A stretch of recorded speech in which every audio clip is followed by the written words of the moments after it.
Hey everybody, I'm Jamie Daggers. I'm a full-time mini painter and streamer. I'm now a YouTuber, so welcome to my channel.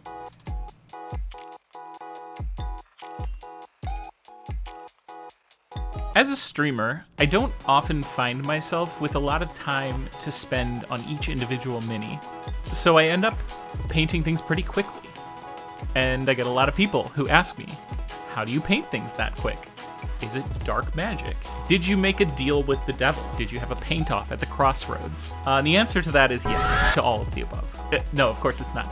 I am somebody who believes in the concept of what I call method painting. Method painting in place of speed painting. I've been beating this drum for a while now because I find method painting is a much better way to describe what we try to do when we paint quickly than speed painting. Calling it speed painting creates a fail state for the painting process. What I mean by that is, if you don't paint quickly, you have failed at speed painting. Method painting, conceptually, is more about taking a measured approach, kind of planning your way through before you actually start painting.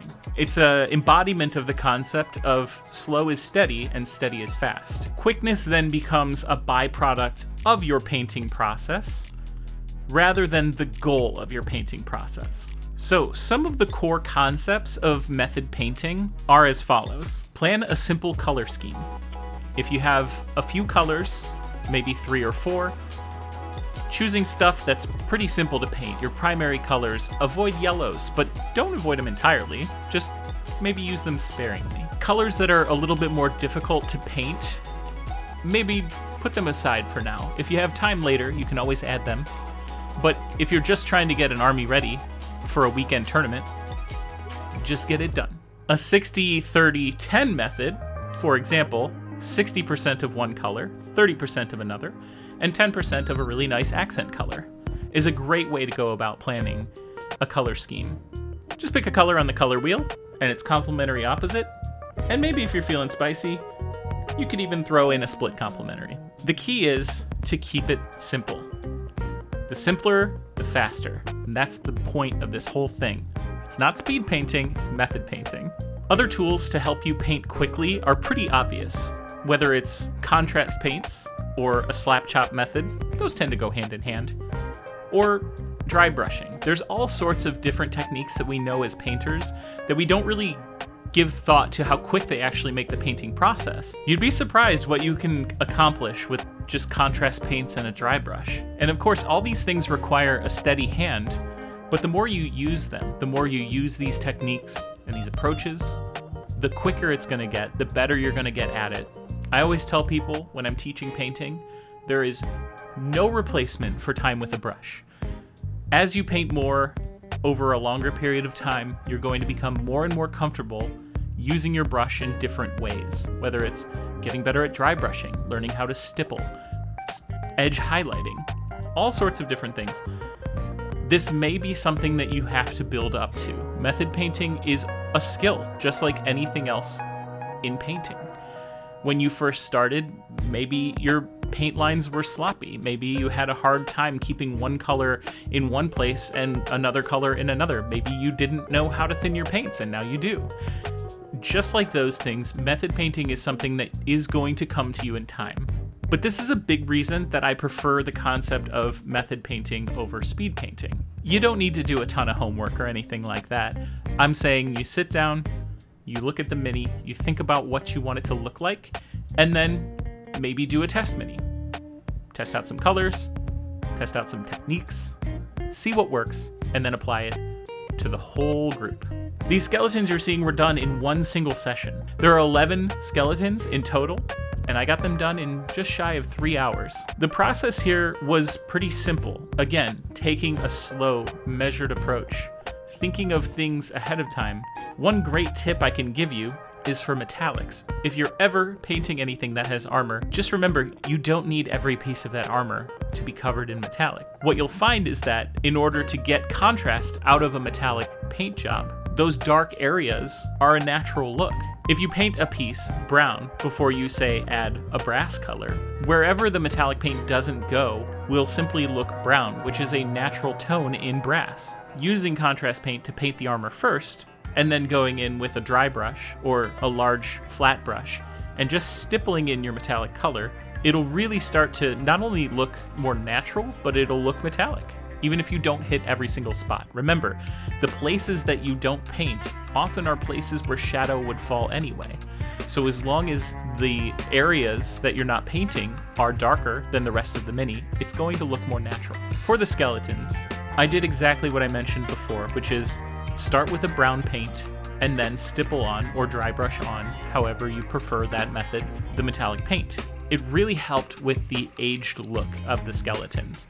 It gave this nice dark shadow that wasn't fully black. It had some warmth to it, but it really kind of serves the final product. The beauty of that, and the next thing I will tell you about method painting, is don't worry about all the colors of brown that you think you need. Just pick 2. As a painter, I find I have a really interesting relationship with the color brown because you have fantasy models that have 4 different bags and a canteen and, you know, a bandolier or some sort of scabbard on their person. And all of these things are really technically different materials, and I feel the need to indicate that with my painting.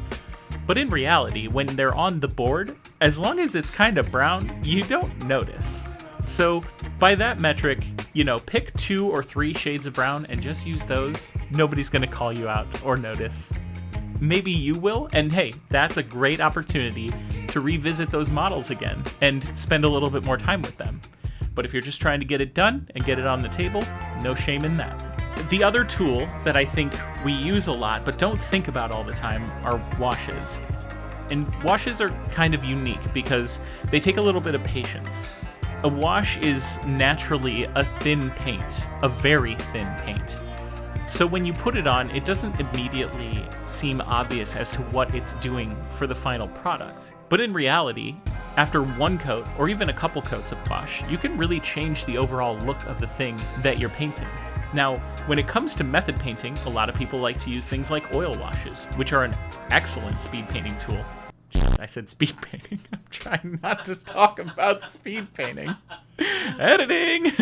Oil washes are an excellent tool for method painting because it helps finish the product in a very quick and obvious way that regular washes don't usually do. It's not immediately apparent when you use a regular wash what it's going to do for the final product.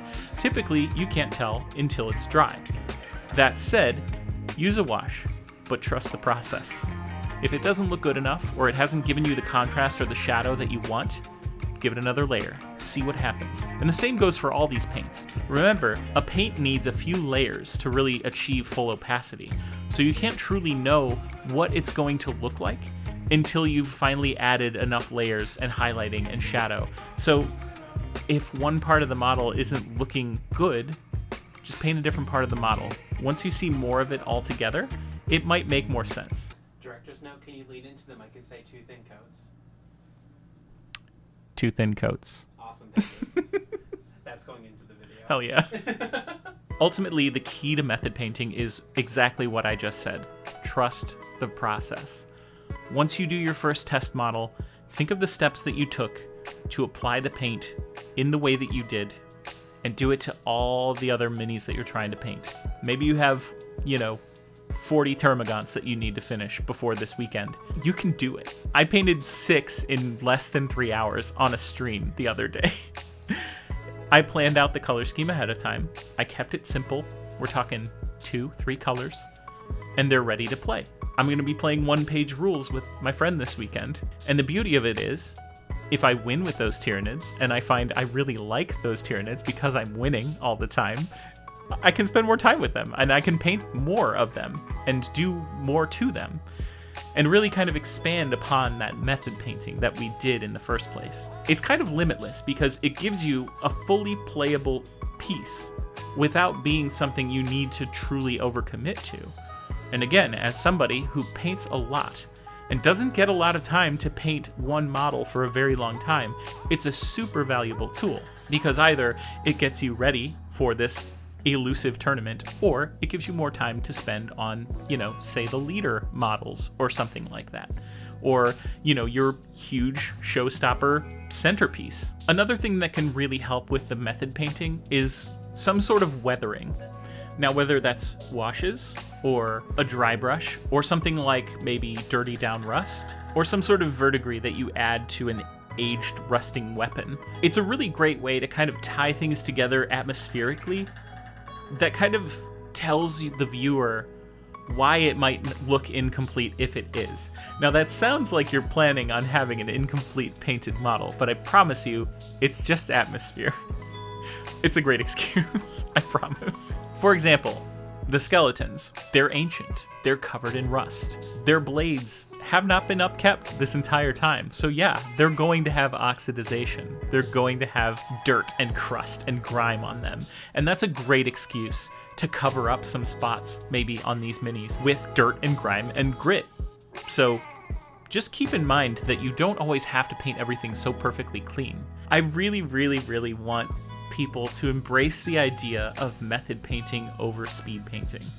Again, I think it's just a healthier way to look at this process. Again, when you use the term speed painting, speed becomes the goal, when in fact completeness should be the goal. The means by which we reach that completeness is irrelevant. Speed is a byproduct of being methodical. So, to recap, we have plan your color scheme, use quick tools like dry brushing, washes, contrast paints. Don't be afraid to get dirty. Don't use too many browns. I swear, you only need like 2, okay? Nobody's gonna look at all of the leather straps on your mini. And if they do, tell them they can paint it. Ultimately, keep in mind, slow is steady, steady is fast. With method painting, you will achieve speed. But give yourself time. You have to get used to it. You'll learn and grow as you go, as with anything else when it comes to painting. Thank you guys so much for joining me today and hearing me go on and on about method painting. Consider reframing the concept of speed painting in your mind and adopting the method painting concept. I'd love to hear at the next con I go to somebody talking about using method painting to get their army ready instead of going, I just speed painted this army in a weekend. I promise, it'll feel like a much more healthy approach if you focus on method over speed. I'm kind of new to the whole YouTube thing, so it would mean the world to me if you would like, comment, and subscribe to help share my video with other people. And while we're on the topic, share my video with other people. Again, I'm Jamie Daggers. Check me out on Twitch. I stream Monday through Friday from 1 to 4 p.m. Eastern Time. Come join a group of other work lurkers and hang out with me while I paint through your workday. We have a Discord full of artists of all kinds that share their art and support each other and help cross-promote. Come check that out sometime. Again, I'm Jamie Daggers. Thank you so much for your time.